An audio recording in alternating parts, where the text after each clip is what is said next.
The Carpenter's Son is a movie that I avoided all the trailers for because once I heard who was in it and the premise of it, I was sold.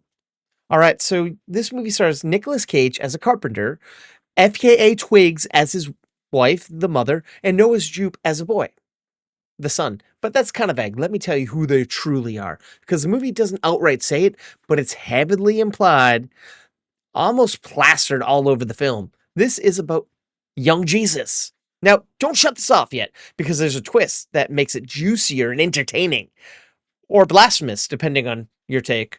All right, so essentially, Nick plays Jesus's dad, and FKA Twig plays the Virgin Mary, and Noah Jupe plays Jesus Christ.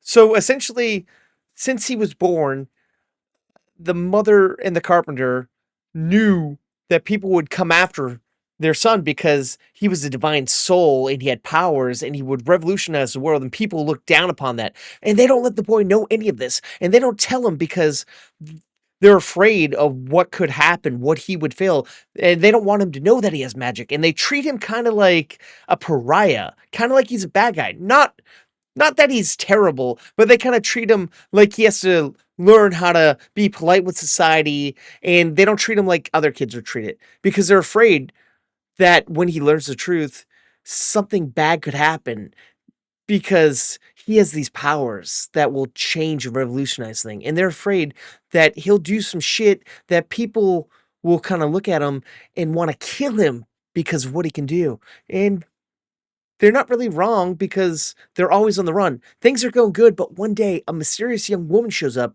and she opens this boy's eyes and essentially says, "Hey, you've been lied to. That guy who says he's your dad, he's not your dad.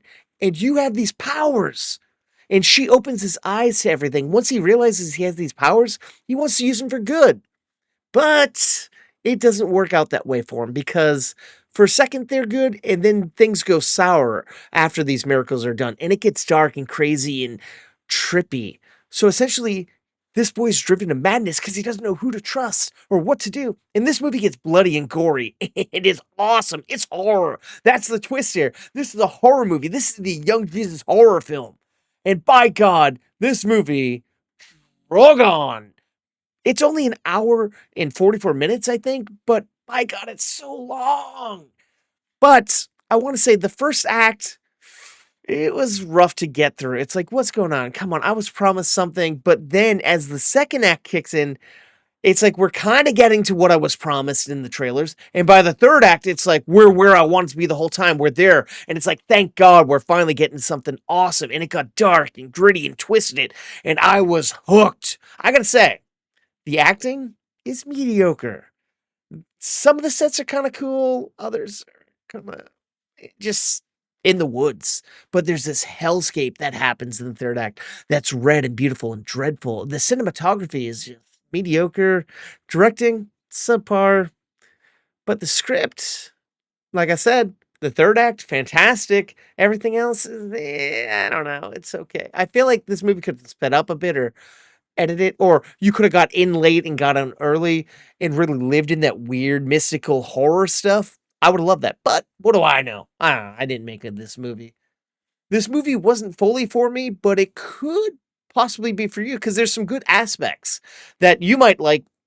There's aspects I liked. If you happen to have liked this review, why not hit like and subscribe to St. Lube? Because I'm putting out daily videos right here on this platform. And if you happen to like entertainment podcasts, why not check out mine? It's called Movie Toast, news and reviews, and it's available wherever you get your podcasts. Thank you, and please stay toasty.